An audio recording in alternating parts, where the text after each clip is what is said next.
Lire un programme télé, une liste de courses, comprendre une ordonnance, écrire des mots simples de la vie quotidienne sont des actes difficiles à réaliser pour 50 000 Guyanais. Cette phrase, elle vient de l'INSEE, c'était il y a plus de 10 ans, en 2011. Pour une enquête faite à l'époque, c'était la première pour le territoire sur l'illettrisme. Lire, écrire, compter, des savoirs fragiles en Guyane, c'est le nom de cette enquête qui nous apprenait qu'en moyenne, 2 Guyanais sur 5 ne maîtrisent pas suffisamment l'écrit, contre 1 sur 10 dans l'Hexagone. Depuis 10 ans plus tard, où en sommes-nous ? Un séminaire a été organisé cette semaine sur la prévention et la lutte contre l'illettrisme. Objectif affiché, mettre en place des actions concrètes pour changer l'approche dans l'apprentissage du français. Pour en parler, Vincent Martin est notre invité ce matin. Bonjour. Bonjour. Et bienvenue sur Radio Pays. Merci beaucoup d'avoir accepté notre invitation. Vincent Martin, vous êtes doctorant en sciences de l'éducation et proviseur du lycée Jean-Marie Michotte à Cayenne. On va déjà poser les bases en quelque sorte pour expliquer ce dont on va parler ce matin. Illettrisme et inalphabétisme. Il ne faut pas confondre les deux. Une personne illettrée, c'est une personne qui a été scolarisée mais qui malgré ça ne maîtrise pas suffisamment bien la langue française. C'est comme ça qu'on peut présenter les choses. Oui, puisqu'on parlait de chiffres, il faut savoir que normalement on a des indicateurs comme les journées de défense citoyenne pour qui relève que le niveau de français est insuffisant ou très faible. Lorsqu'on est à 10% au niveau de la France hexagonale, nous sommes à 50% ici en Guyane et 25% aux Antilles. Donc on a vraiment un indicateur là qui est probant et qui montre la difficulté de la maîtrise de la langue de l'école ici en Guyane. Et pareil, lorsqu'on a des tests spécifiques de fluence à l'entrée de 6e, on a pour 90% de nos petits jeunes qui sont notamment sur l'ouest ou dans les écarts, 90% qui ne maîtrisent pas suffisamment, bien sûr, la langue de l'école avec les attendus en 6e. Donc c'est un réel sujet, car maîtriser la langue de l'école, c'est aussi mieux rentrer dans l'apprentissage et mieux s'insérer dans le monde du travail. Donc si on parle de personnes qui sont allées à l'école, il y a plein de facteurs qui expliquent l'illettrisme. On va en parler, on va essayer d'en parler le plus précisément possible tout à l'heure. Mais si ces personnes-là sont allées à l'école, ont eu une scolarité, c'est qu'un des problèmes aussi vient de la manière avec laquelle on enseigne l'apprentissage du français. Est-ce qu'on a, et on va parler que du cas de la Guyane, est-ce qu'on a pendant trop longtemps enseigné finalement comme si on était dans l'Hexagone sans tenir compte de toutes les spécificités, sans tenir compte des besoins d'adapter finalement la manière d'apprentissage? Alors je ne pourrais pas répondre à cette question. Une chose qui est certaine, c'est que pour le voir au quotidien depuis maintenant presque 20 ans que je suis ici, il y a dans chaque école, dans chaque collège, dans chaque lycée, des personnes engagées sur le sujet. Après, c'est complexe, c'est multivectoriel, les polyvulnérabilités de nos jeunes qui font que simplement, si l'acte d'enseigner il est fort au niveau de la classe, il n'est pas suffisant pour pouvoir enrayer ou compenser la difficulté où on a 70% d'élèves qui sont en situation d'allophonie, donc où le français n'est pas la langue de l'école, comme on le disait tout à l'heure. On a des établissements scolaires, effectivement, où il y a plusieurs communautés, où donc la fête au niveau de la langue du française n'est parlée que dans la salle de classe. Lorsque ils ont une langue commune en récréation ou le chemin de l'école, ils parlent la langue native. Alors c'est moins le cas peut-être sur l'île de Cayenne où c'est multiculturel, et là effectivement dans les salles, dans la récréation, le français est plutôt la langue qui rassemble. Ça veut dire qu'il faut regarder précisément tout le territoire guyanais et ne pas dégager une vérité avec une seule méthode finalement. Il faut l'adapter à tous les territoires. Exactement. C'était vraiment la porte d'entrée de ces 2 journées pour agir ensemble. C'était faire une focale. Il y a des choses qui se font au niveau de la Guyane, au niveau du premier degré, second degré, qui sont extraordinaires, mais elles sont méconnues des collègues parce que nous, chefs d'établissement, nous enseignants, on est vraiment consacré totalement pleinement à nos élèves dans notre petit environnement. Il y a des choses, une richesse de production intéressante. Donc l'idée c'était de mettre ça en avant, de partager et d'échanger, de se nourrir de cette expérience-là qui a fait ses preuves, et aussi d'avoir un apport au niveau de ce qui se fait au niveau de l'Hexagone, mais aussi d'autres outre-mer. Mais aussi, on a eu la chance d'avoir aussi 2 expertes québécoises qui sont venues, parce que le Québec, en termes de persévérance scolaire et d'approche en milieu défavorisé, a une expertise mondialement reconnue. Il a ressemblé à quoi d'ailleurs ce séminaire? Lundi, vous avez animé une première matinée d'échange, un état des lieux de l'illettrisme en Guyane. Qu'est-ce qu'on peut dire finalement de la situation actuelle par rapport à ces chiffres que je donnais? Alors la mission de l'école, c'est vraiment, on est dans la prévention de l'illettrisme et la maîtrise de la langue et on s'y emploie totalement. Mais la maîtrise de la langue, ça ne concerne pas que le professeur de français. Ça concerne l'ensemble des acteurs de l'école et l'ensemble des enseignants. Et aussi, pour engager des projets structurants qui puissent avoir un impact maximal, il faut aussi que la gouvernance les pilote, donc les directeurs d'école, les conseillers pédagogiques, les chefs d'établissement, et le même niveau d'information, la même définition sur des mots d'illettrisme, d'allophonie, ainsi de suite, pour pouvoir engager des projets qui soient le plus adaptés possible. Donc l'idée, c'était de partager, de se nourrir, de prendre l'expérience, une première phase, et deuxième phase, de produire des fiches actions. Ça a été là aussi un moment fort, ou par territoire, parce que si le problème il est commun à toute la territoire, la solution doit être adaptée, parce que le contexte de Saint-Laurent, de Kourou, de Cayenne ou niveau du fleuve est totalement différent. Donc c'est d'apporter la meilleure solution au bon endroit aux élèves de manière très particulière. Mais alors on va rentrer un petit peu dans les détails finalement. Qu'est-ce qu'il doit y avoir de différent entre l'apprentissage du français à Cayenne par exemple et à Saint-Laurent ? Bien, là, à Cayenne, on est plus dans un contexte multilingue et plurilingue, et alors que sur, je dirais peut-être l'Ouest, on est plus dans quelque chose d'un bilinguisme, c'est plus marqué du moins. Donc ça, c'est pour ça que ces techniques-là, alors là, nous, en tant que pilote, on avait sur les projets pédagogiques structurants, et c'est l'enjeu de ce deuxième temps. La semaine prochaine, il y aura un séminaire sur 5 jours avec des intervenants, des spécialistes de la maîtrise de la langue. Moi, je ne suis pas spécialiste, je travaille effectivement sur la persévérance scolaire, mais je ne suis pas du tout spécialiste de ces questions-là, même si je m'y intéresse beaucoup, comme tout enseignant. Mais donc là, la semaine prochaine, il y aura un séminaire fort pour plus de 100 enseignants qui vont devenir des formateurs de formateurs. Ils vont apprendre pendant 5 jours ces techniques-là. Pour qu'ils soient des relais finalement dans tous les établissements scolaires. Et ça pour le premier et second degré par chaque territoire. Ça veut dire que aussi bien sur Saint-Laurent, aussi bien sur les communes de l'intérieur qu'à Kourou, il y aura une brigade pour pouvoir accompagner les équipes au peu près sur ces questions-là. Voilà comment moi je peux m'engager, professeur de mathématiques, de français, tout ça, dans un contexte allophone pour être au plus proche de mes élèves. La persévérance scolaire, c'est quoi ? Eh bien, souvent, nous, on parle de décrochage scolaire, mais on va dire que c'est le côté pendant du décrochage scolaire. On va dire que c'est le verre plutôt plein qu'à moitié vide. Alors, l'objectif de ce séminaire, vous nous l'avez dit, c'était de partager des expériences différentes, pratiques différentes donc au sein de la Guyane, pratiques différentes entre les différents territoires d'outre-mer, avec l'Hexagone et même avec l'étranger, puisqu'il y avait des Québécoises qui étaient présentes. Pourquoi le Québec ? Alors, pour le poser sur ces questions-là, le Québec est vraiment reconnu au niveau internationalement sur des questions vives qu'ils ont étudiées depuis 1990, quasiment les années 2000.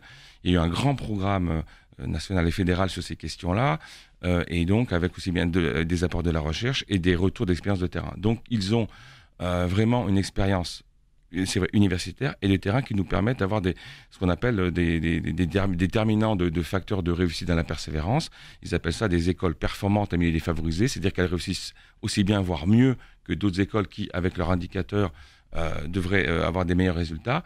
Donc, à partir de ces moments de recherche et de vécu, eh bien, c'est inspirant pour nous en essayant de gagner du temps, parce que justement, on court toujours après cette problématique. Il ne faut pas se voiler la face, elle est réelle, mais autant se nourrir des expériences. Et ça a été le cas aussi avec des partages d'expériences où les chercheuses sont allées au contact des élèves et au contact des établissements, notamment dans l'Ouest. Il y a des choses finalement au Québec qu'on peut utiliser pour venir pas forcément les dupliquer, mais s'en inspirer et les reproduire sur le territoire guyanais. Oui, il y a des choses qui sont inspirantes en termes de structure, en termes de relations au niveau des familles, notamment comment est-ce qu'on peut les faire venir à l'école, des différents leviers. Alors, il y a aussi, ça a été un fort constat, des similitudes, mais vraiment extraordinaires.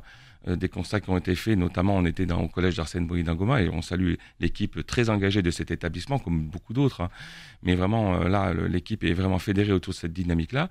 Et si vous voulez, là, il y a eu des approches au niveau des parents. Lorsqu'on accueille les parents avec l'Instant Café, où 60 parents viennent le mercredi après-midi pour s'engager dans la maîtrise de la langue, mais c'est aussi support pour avoir un contact différent vis-à-vis de l'école, eh bien, ce sont ces petits pas-là qui font que petit à petit, eh bien, on entre avec nos moyens aussi modestes, mais on a une détermination forte, et ça c'est avec monsieur le recteur qui s'est engagé dans ce dispositif-là dès son arrivée en Guyane, pour que effectivement, eh bien, on puisse avancer sur ces questions-là qui sont importantes pour le devenir de cette jeunesse guyane dont on a besoin. J'ai écouté tout à l'heure l'intervention du président de l'université qui va sur Saint-Laurent et effectivement, et que voilà, elle n'a pas de prix. Effectivement, on est vraiment dans cette dynamique-là, de leur permettre une intégration sociale, économique, et pouvoir aussi permettre à la Guyane de se développer comme elle le mérite. Pour créer des ponts finalement entre d'un côté la communauté éducative et de l'autre l'environnement familial des élèves, c'est bien ça finalement ce vers quoi il faut aller. Et c'est pour ça, c'est que alors ces journées de rencontre aussi, on a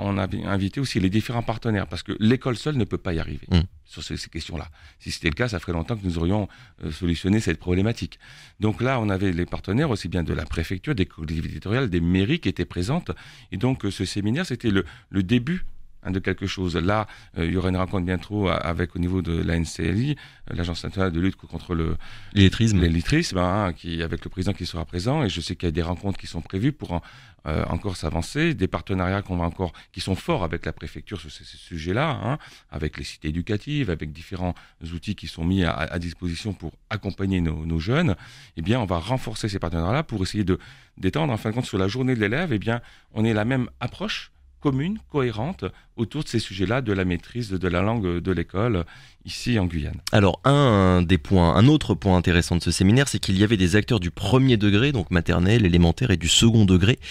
Ça communique bien, Vincent Martin, d'après ce que vous constatez, entre les deux mondes, finalement, entre maternelle, élémentaire, collège, lycée, parce qu'on entend parfois, et on leur donne souvent la parole ici à Radio Pays, des enseignants de collège et de lycée qui nous disent finalement qu'ils reçoivent des élèves qui ne maîtrisent pas les fondamentaux dans la pratique de la langue française et qui du coup n'arrivent pas à mettre en œuvre le programme qu'on leur demande de pratiquer.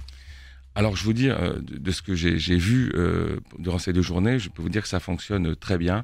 En tout cas, l'engagement est total et les idées, elles sont vraiment conséquentes.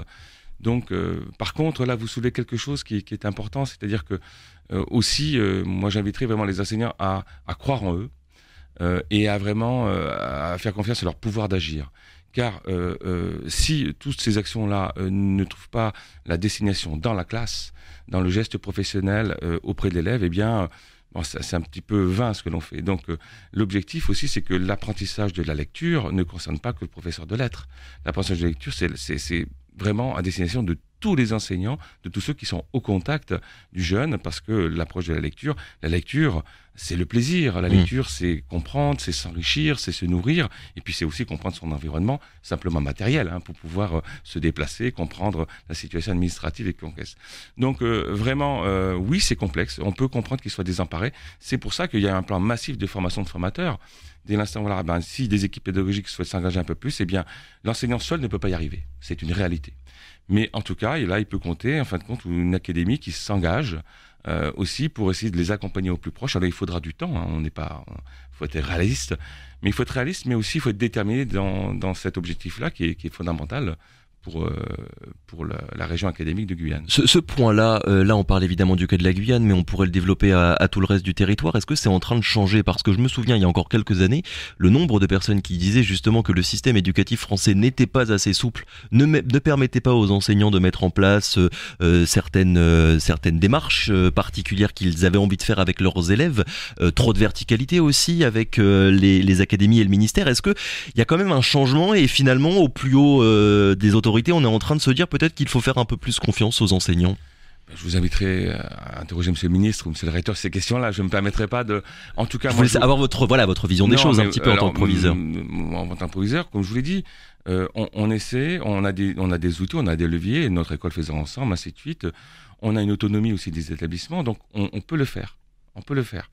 Au niveau législatif, on est outillé pour pouvoir expérimenter des choses. Et ça se fait par ailleurs.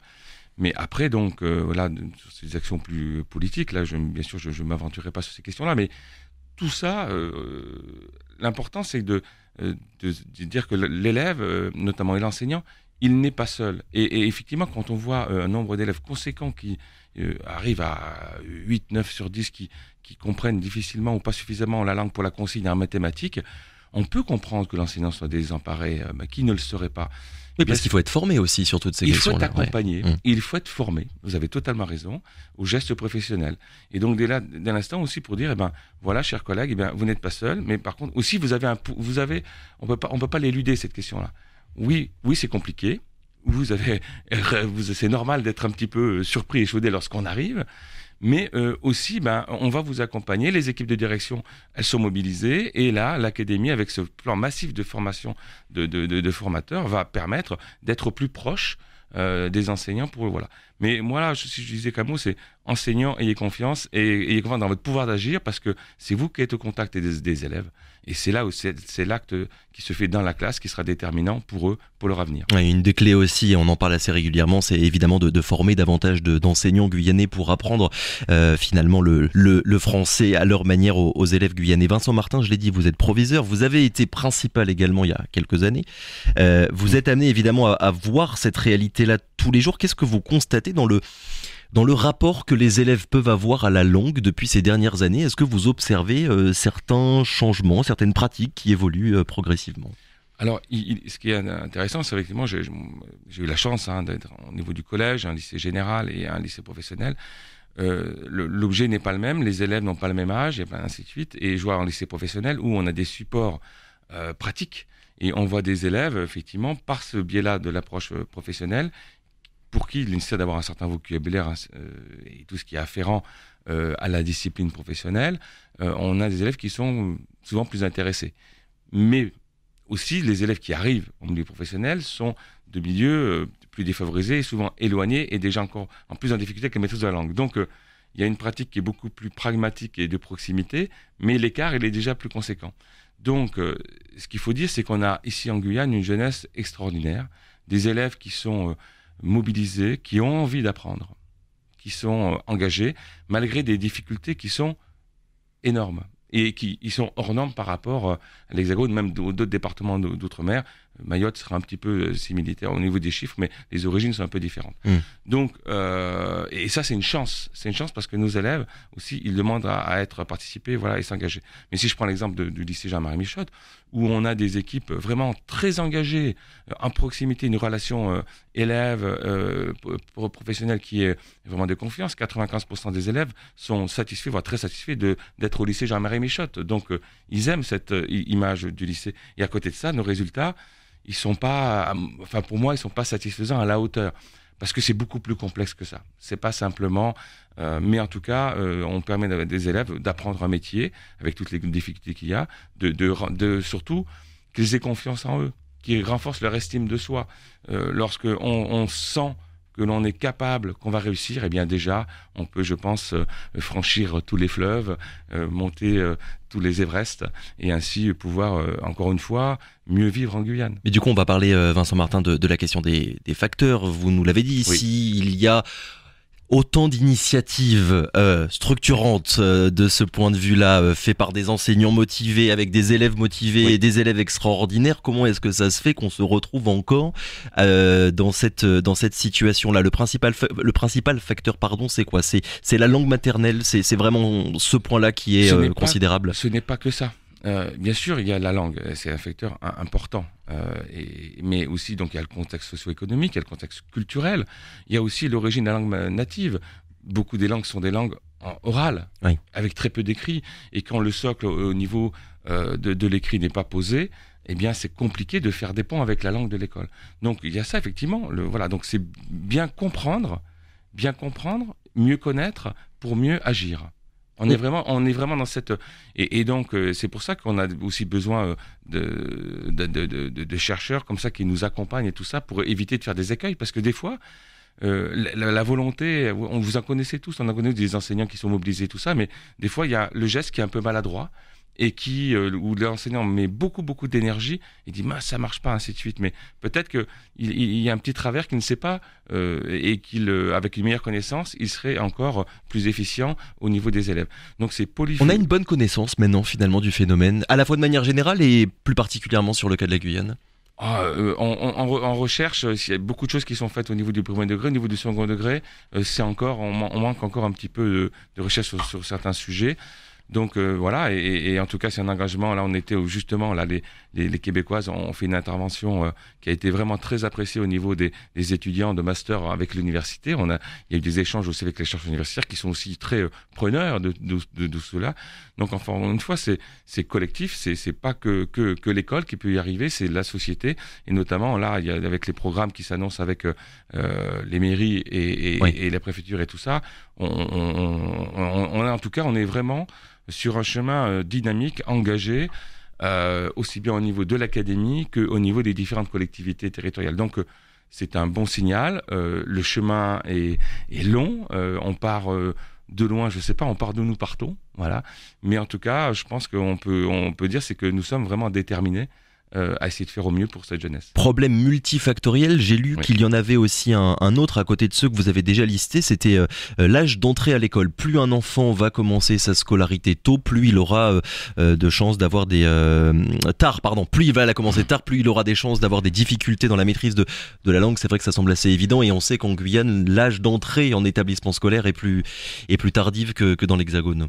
Alors, il est vrai, bon, c'est le bain culturel ou le bain linguistique. Si un enfant rentre à 6 ans au niveau de l'école primaire, alors que par rapport à un autre qui rentre en 3 ans, à partir de 3 ans, il sera en école maternelle, et là où la langue de l'école sera le français, il sera dans un milieu où il y aura une approche, une connaissance de la langue, ne serait-ce qu'à l'oral, qu'un autre n'aura pas. Donc, effectivement, il y a cause et effet. Donc, plus on a l'opportunité de scolariser en école maternelle des jeunes tôt, plus ce facteur-là de la maîtrise de la langue, de la connaissance de la langue, eh bien, sera moins déterminant pour la suite de ce côté. Donc, c'est un enjeu fort, il me semble. Ça prendra du temps? Oui, il faut être réaliste, ça prendra du temps, mais comme toute chose. Mais je pense que c'est la politique du colibri. On avance petit à petit, mais l'idée, c'est qu'on est sur le bon chemin, puis on est déterminé. Donc, moi, j'ai beaucoup d'espoir sur ces questions-là. Vincent Martin, merci beaucoup d'avoir été notre invité ce matin. Je le rappelle, donc doctorant en sciences de l'éducation et proviseur du lycée Jean-Marie Michotte à Cayenne. Merci d'avoir été avec nous ce matin. Merci à vous tous et merci aux auditeurs. Et je vous dis à bientôt, bonne journée.